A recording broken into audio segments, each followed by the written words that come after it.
he said, "Turn around." And I see the gun pointed to his head. And you think it's fake. You don't think it's real. Because that's not happening. That's just not happening. I just looked at him and I go, "What the hell are you doing? You're gonna wake up the girls." And he goes, "They're already dead."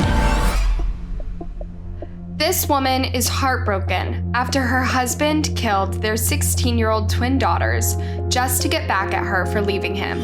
But before he ended his own life, he reportedly looked her in the eyes and told her, "I want you to live and suffer like I did." But how did they get to this horrific moment? This is the devastating case of Brittany and Tiffany Coughlin, the poor twins who were murdered by their father.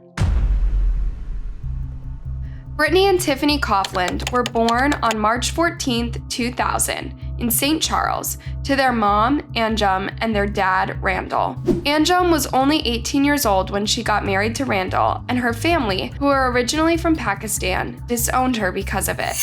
She and Randall waited 10 years to have children, and when she finally got pregnant with the twins, she said she was afraid to tell her husband because he didn't even want kids in the first place.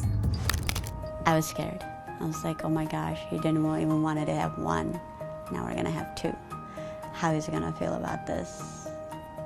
And when he found out, he was okay with it. Anjum describes her daughters as complete opposites of each other.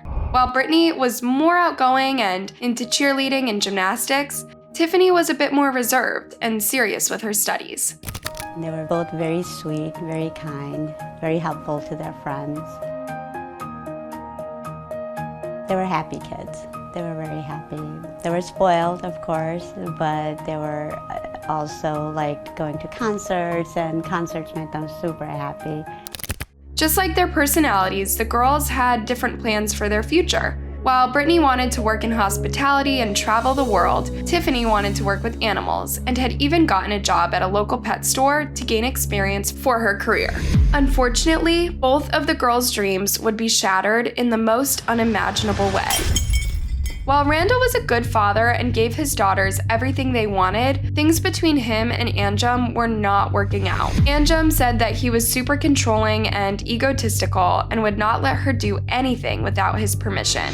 She had asked him for a divorce multiple times in the past, but her daughters were at the time still too young, and Randall, who was the breadwinner in the family, told her that he would not support her if she left. Randall's LinkedIn page, which has since been removed, showed that he worked as a network manager at a mid-sized law firm in the Chicago area, while Anjum had a side job as a deputy recorder from Kendall County, Illinois. In February 2017, the two finally agreed to separate, and Anjum moved out of the house.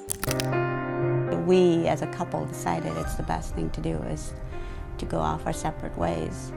He's like, "I don't know how else you're gonna do this, but you need to leave right now. Find a place to live." She rented an apartment nearby so she could see her daughters, but Randall made it difficult for her to see or even talk to them. I was not allowed to see the girls without him. I was told, "Please don't text your daughters. Don't text them goodnight. Don't have a conversation with them. And if my daughters wanted to come and see me, they were not allowed to be alone with me." At this time, the twins were juniors at St. Charles East High School, and one of them, Brittany, had reportedly confided in friends at school that her family life was troubled. Even though the separation was mutual, Randall apparently didn't take it very well, and on March 9th, 2017, he visited Anjum in her apartment and asked her to get back together with him. But she had already made up her mind. He had asked me after I moved out that he had asked me to move back in with him almost like 2 weeks later. And I was very honest with him. And I said, "You know what?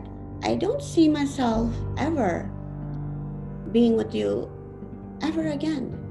We have tried so many times to work this marriage out, and it's not working. It wasn't working for the last 15 years. And that, I think, really hurt him. Back in 2015, Randall had been diagnosed with depression and put on antidepressants. But following the separation, he started taking 2 to 3 depressants a day and drinking heavily. He also started sending Anjum weird texts saying that he had secrets. I started getting messages from Randy at work. He was drinking a lot. He was hiding wine bottles in his bedroom. And the text messages start out by saying, I want to see you. If you can come by, I'll give you all the paperwork you need for whatever things you need, And then I got a text from him saying, I have secrets too. Anjum would normally ignore these messages, but on March 10th, 2017, Randall insisted that she come by the house so he could show her something. Eventually, she agreed, not knowing of the horror that he had in store for her. Hey, come here now! Where do you need help at? St. Charles! Where in St. Charles? Oh my God, my husband my kids! It was Friday, and Anjum arrived at the luxury condo where Randall lived with the twins, around 4:45 p.m. Nothing seemed out of place at first, and she could even see Brittany's head lying on the couch, watching Friends on TV. Brittany was obsessed with Friends, so Anjum didn't think much of it when her daughter didn't turn to say hi. I went in the kitchen. I started grabbing my paperwork. He's like, all the paper is right there. And he was behind me. And he said, turn around. And I see the gun pointed to his head. At first, Anjum didn't know what to make of this and thought that the gun was fake. She told him to stop messing around because he'll wake up the girls. And that's when he said something completely chilling. And he goes, they're already dead. I didn't go and run to check on them. I went and grabbed him instead. I go, what are you talking about? What the hell are you talking about? He just pointed the gun to my head. And he goes, I want you to live and suffer.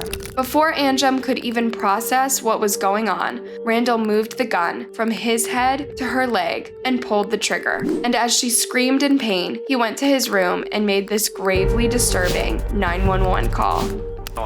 I just shot the kids, and I shot my wife, and I'm gonna myself now. Well, sir, what address you at? I'm gonna myself now too. After giving the operator his address, Randall turned the gun on himself and pulled the trigger.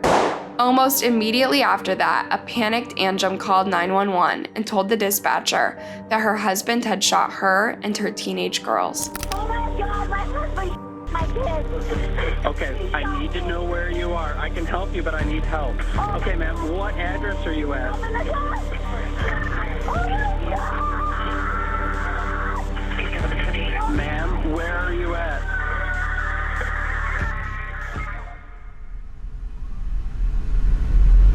Police arrived at the house at 5:12 p.m. and found a heart-wrenching scene. Randall, Brittany, and Tiffany were all dead with a single bullet wound to the head. Randall was found submerged face down in a bathtub filled with water. His cell phone was on the edge of the tub dialed to 911, and a magazine of gun ammunition was on the bathroom counter. The twins were lying in separate rooms covered with blankets, except for their head. Brittany was on the couch in the living room while Tiffany was in her bed. It appeared that she had been watching a video on her laptop when she was killed. Anjum was found in the hallway, totally devastated and bleeding from the single bullet that had gone through both her legs. She was rushed to the hospital where she was listed in stable condition. Developing now, we're learning much more tonight about the shooting deaths of 16-year-old twin sisters Tiffany and Brittany Coughlin.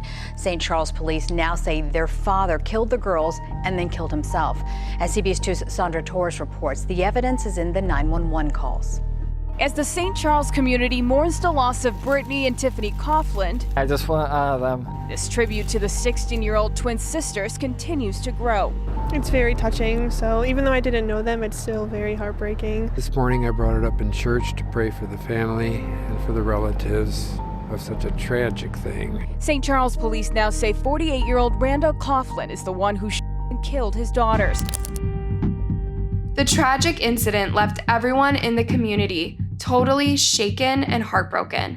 Why would a father do such an awful thing to his daughters? A memorial was set up outside the condo where mourners brought candles, flowers and signs to remember the twins. Memorial is growing by the minute. Flowers, candles, and hand-drawn signs, all to remember Brittany and Tiffany Coughlin, the two girls, twin sisters and juniors at St. Charles East High School.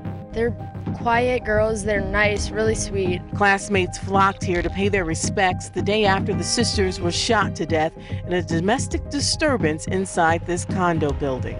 It's kind of unnerving, and to realize that someone you were so close with and could see in a day could be gone in a matter of hours. As Anjum recovered from her injuries, she could not help but wish that she had gone along with her daughters. I was on a watch for about, I think, a week. If you ask me the days, I won't know. I don't even remember the date the funeral was. I guess I can look at the card and I'll know, but it's just a big blur.